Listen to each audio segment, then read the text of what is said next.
Hai adik-adik, nama saya Dr. Zamri, pakar pergigian di Universiti Malaya Kuala Lumpur.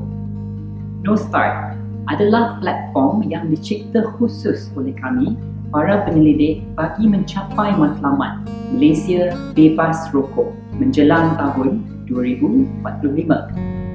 Mengapa tahun 2045? Kerana adik-adiklah masa hadapan dan harapan kita semua.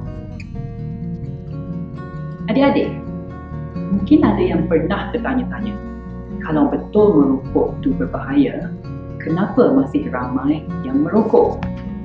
Atau betulkah dengan merokok kita akan nampak, ramai yang sudah berpuluh-puluh tahun merokok tapi nampak sihat je?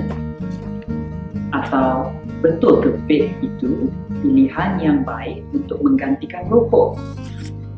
Jadi, dalam NoStart inilah adik-adik akan dapat belajar tentang semua itu. Kalau adik-adik ada jawapan kepada soalan-soalan yang saya tanyakan tadi, apa kata adik-adik tinggalkan komen di bawah? Jangan lupa untuk like, comment, and share with your friends. Ingat, haram bukan sayang. Don't start, be smart.